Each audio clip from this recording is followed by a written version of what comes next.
Selamat datang! Pernah nggak sih kita berhenti sejenak dan mikir, kenapa ya barusan aku ngelakuin itu? Nah, ini pertanyaan super mendasar yang bakal kita bedah bareng-bareng hari ini lewat cara para ahli memetakan pikiran kita. Pertanyaannya kedengeran simpel ya, tapi ini tuh inti dari segala upaya buat memahami manusia.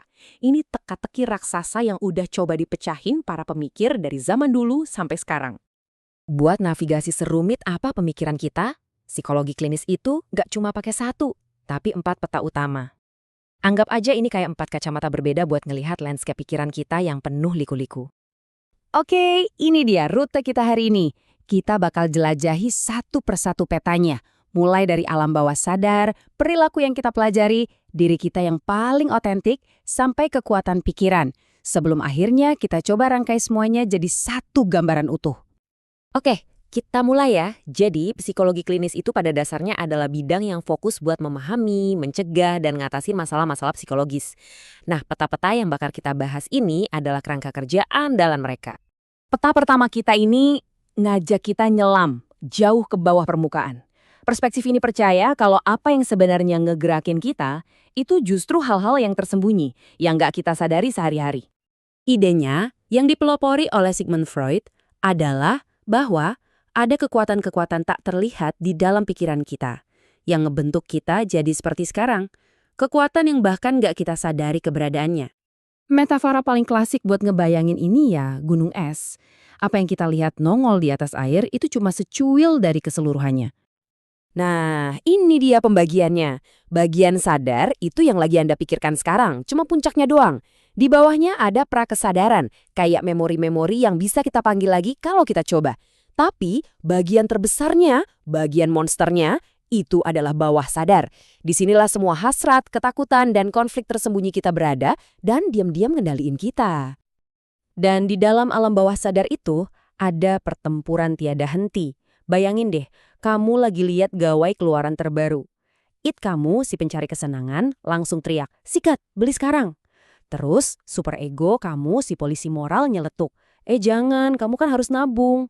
Nah, di tengah-tengahnya ada ego, si mediator yang kasihan, yang coba cari jalan tengah. Gimana kalau kita nabung dulu 3 bulan baru beli? Konflik inilah yang jadi sumber banyak banget kecemasan kita. Oke, sekarang kita pindah gigi. Peta kedua ini ngajak kita keluar dari kedalaman pikiran dan masuk ke dunia yang bisa kita lihat langsung. Perspektif ini nggak terlalu peduli sama apa yang kamu pikirin, tapi lebih fokus sama apa yang kamu lakuin. Intinya, behaviorisme itu bilang, kita adalah hasil dari apa yang kita pelajari. Semua perilaku kita yang bagus maupun yang jelek itu dibentuk dari interaksi kita sama lingkungan.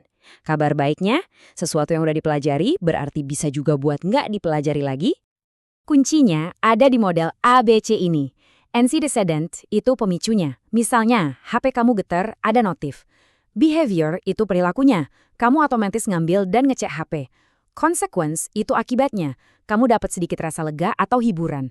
Nah, konsekuensi positif kecil inilah yang bikin kebiasaan itu makin kuat dan bikin kamu makin mungkin ngelakuinnya lagi. Simple, tapi efeknya luar biasa.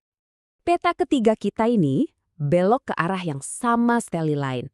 Peta ini nggak terlalu fokus sama konflik masa lalu atau kebiasaan yang dipelajari, tapi lebih fokus ke potensi kita buat tumbuh dan nemuin makna hidup sekarang. Perspektif humanistik ini optimis banget. Dia percaya kalau kita semua itu punya dorongan alami buat jadi versi terbaik dari diri kita. Nah, masalah muncul pas ada gap antara siapa diri kita sebenarnya dengan siapa kita ngerasa seharusnya jadi. Contohnya, kamu itu orangnya super kreatif, seniman sejati, tapi kejebak di kerjaan kantoran yang kaku dan analitis. Gap inilah yang disebut inkongruensi, dan disitulah sumber penderitaan. Dan sekarang, peta terakhir kita. Bisa dibilang ini yang paling berpengaruh di dunia psikologi modern.